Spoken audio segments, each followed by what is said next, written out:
Hey folks, welcome back to the show. In case you're new to the program, this is Healthy Hypnosis, a show that helps to educate and enlighten you on the serious-minded, helpful side of the field of hypnotherapy. Every once in a while we deviate off of the hypnotic highway and we journey down other paths and routes and bring in other guests who may not be in the field of hypnosis. It just satisfies my own interest and curiosity, and it's an opportunity for me to get my friends on television. So this would be one of those days. I'm happy to introduce Kate Genovese, who's been here before. Mm-hmm. You're back for round two. Round two. You must like it, right? So you came back for more. We had fun last time. Yeah, we did, didn't we? Yeah, that's good. It's been a while, and you. Right. I'm going to read Kate's little bio here. Kate is an author. She's a member of the National Writers Union. She's the author of 3 books: 30 Years in September, A Nurse's Memoir, and Loving Joe Gallucci, Love and Life with Hepatitis C. And the 3rd book, and I think the most recent, is 2 Weeks Since My Last Confession. You're also a nurse. I am, registered nurse. You work in home care? Yeah, I work for Hallmark Health and Hospice in Malden. I'm a manager in the office, so yeah, it's been good. It's great that you have a job like nursing because there's no stress and you have a lot of spare time to work on your writing, right? Oh, sure. Yeah. Right. I got to wake up about 4 in the morning to do my writing. Is that right? I do a lot of my writing early in the morning. I know we talked about this before, but we have so many new viewers now as the show continues to grow and expand. So how long have you been writing? I started writing, first of all, to back up, I always loved reading. When we were growing up, I grew up in a big house, big family, and my dad and mom would make us read books. We had to as a requirement. And then would either have to do a book report or tell a story about the book and act it out. Really? So we had to do that. So I loved being a storyteller, so I'd act everything out of, you know, the Nancy Drew books, whatever I was reading. So it was a lot of fun. But in 1995, I was going through a little bit of a difficult time, and I decided to get some help. I went to a social worker, and she said, you know, writing is very healing. She said, you should try it, just sit down and write. So, I mean, I had read so many books my entire life. I started to write, and it helps you heal, as I said.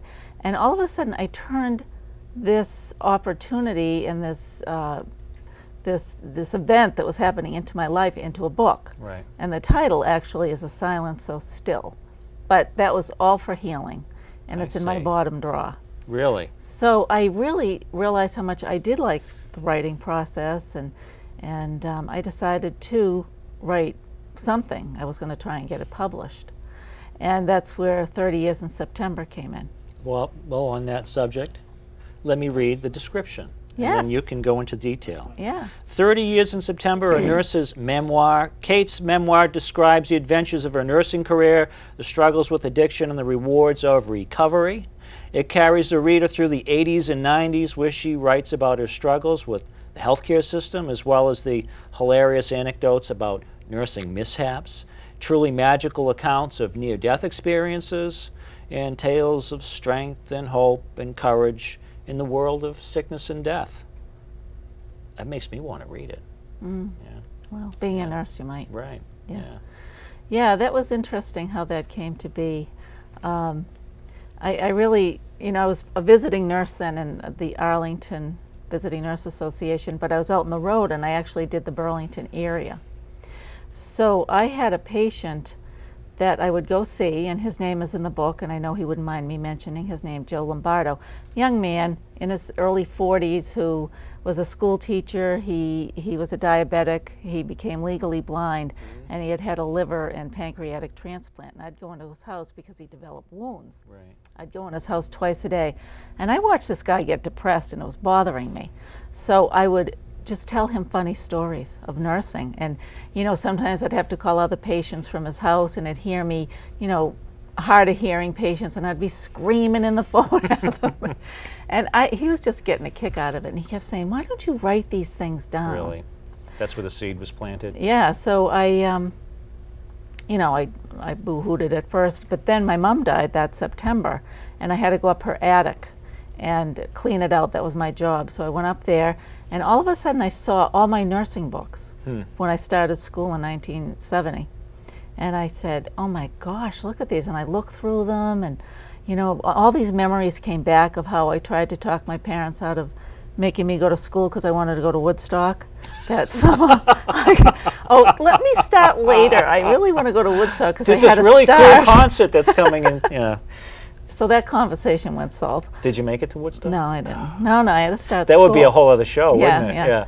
So anyways, that's how it came to life. I realized I didn't have to write all about nursing. Right. And so it became this story of my life as a nurse intertwined with personal events. Like I did get mixed up with drugs a little bit in the early 70s, lost my license to nurse, got it back, and, you know, it was over with. Yeah. So that was healing in itself. Right. But it was fun to write. You know, I interviewed a lot of my friends that were nurses, and it's a lot of laughs too. It really is. How long was that project, the first book?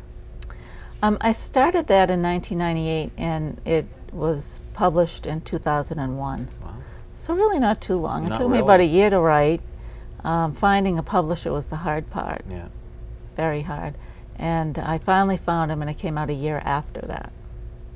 So you were pulling all these memories from your nursing career. Was it 20 years or so into nursing at that point? Well, actually, it was 30. Was it 30 then? Because I was an LPN first. And, right. And then I got my RN. And I worked at Leahy for 19 years. So there's a lot of hospital stories, school nursing stories, and visiting nurse stories, you know, intertwined with my life. So it was fun to write. Any of those interesting stories come to memory now that might be worth mentioning?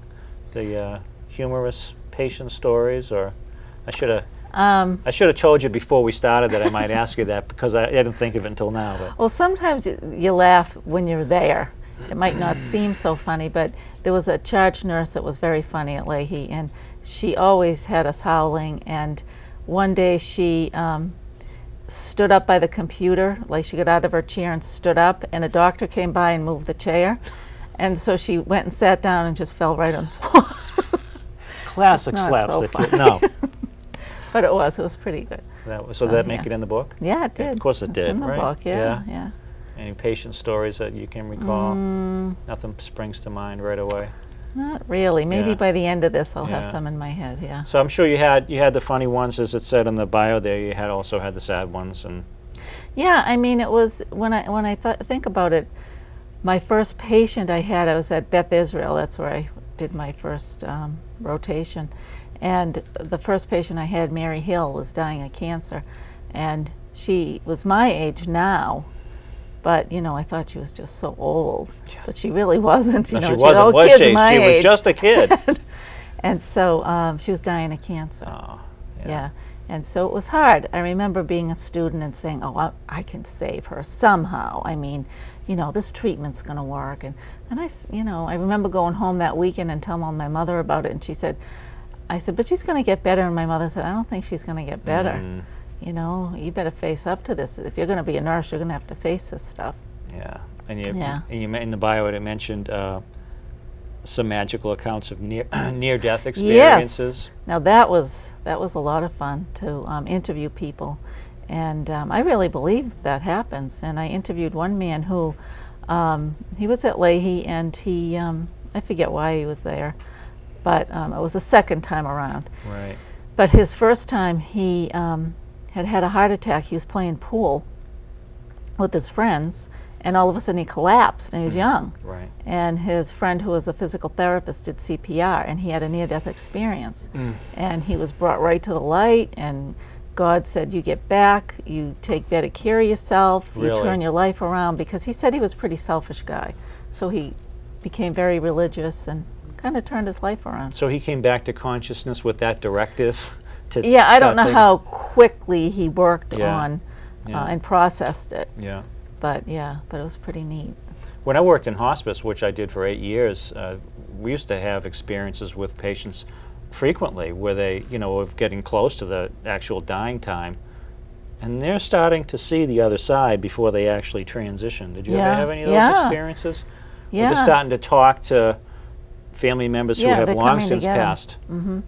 That happened a couple of times. All of a sudden, they'd say, "John, you're here." And I'd say, "Who's John?" "Oh, that's my uncle that died. He's right over there."